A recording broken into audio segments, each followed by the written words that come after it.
원자력 발전의 비중을 줄이겠다는 약속과는 달리 최근 정부가 오히려 원전 확대 움직임을 보이고 있어 논란입니다. 사고 위험성, 폐기물 처리 등 불안 요소는 여전해 원전 비중을 줄이기 위한 교회의 절약 실천 노력이 중요해지고 있습니다. 곽영신 기자의 보도입니다.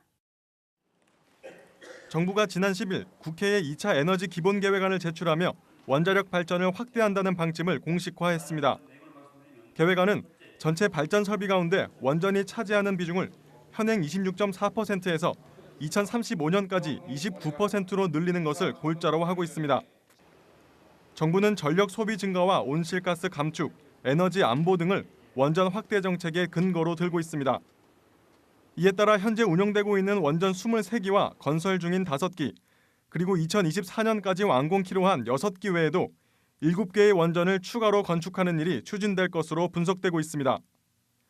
후쿠시마 원전 사고와 우리나라 원전 비리 등으로 불신이 커져가고 있음에도 불구하고 정부가 이 같은 원전 확대 정책을 밝힘에 따라 향후 논란이 클 전망입니다.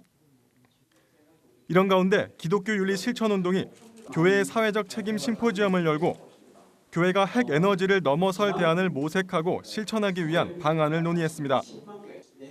기조 발제를 전한 서울대 환경대학원 김정욱 명예교수는 핵 에너지는 저렴하다고 알려진 것과는 달리 원전 건설과 유지에 엄청난 비용이 들어가는 에너지라며 여기에 에너지 저효율과 사고 위험성, 폐기물 처리 등 많은 문제점을 가지고 있는 만큼 이제 원전 사회에서 벗어나는 방안을 고려해야 한다고 전했습니다.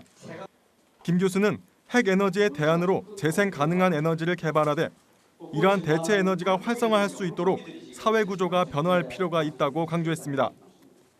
에너지 절약과 효율성 제고, 자가 발전 확대 등 사회 전체가 대체 에너지를 이루기 위한 방향으로 바뀌어야 한다는 겁니다. 어떻게 에너지를 효율 있게 쓰는가 하는 게 문제지 값싸게 만드는 게 문제가 아닙니다. 그거는 우리가 에너지를 많이 쓰는 큰 공장들은 자기 발전을 자기 해야 됩니다. 자기 증기를. 그래야 송전 손실이 없지요. 열 나오는 거 폐열 쓸 수 있죠. 냉난만 되죠. 그거 가지고 에너지를 확 올릴 수 있습니다. 심포지엄에서는 에너지 절약에 앞장서온 교회들의 사례가 소개되며 절전 교육, 에어컨 끄기, LED 등 교체 등 구체적인 실천이 강조됐습니다. 이들 교회들은 하나님의 창조 세계를 보존하려는 진심이 성도들의 생활을 변화시켰다며 교회가 성도들과 지역 주민들에게 선한 영향력을 발휘해 에너지 절약 운동을 선도할 수 있다고 전했습니다. 또 교인들이 보수적이다 그러지만 이런 환경운동이라든지 창조질서를 보존하는 운동이라든지 이런 것을 제안했을 때 교인들은 굉장히 열려있는 마음이 있다는 걸 발견했습니다.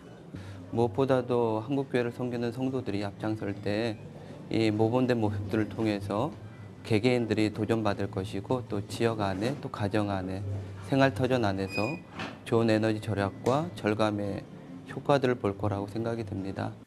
핵 에너지의 많은 문제점에도 불구하고 정부는 현실적인 이유를 들며 원전 확대 정책을 고수하고 있습니다.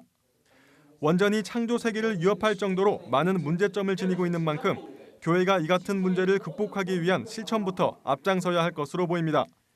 C채널 뉴스 곽영신입니다.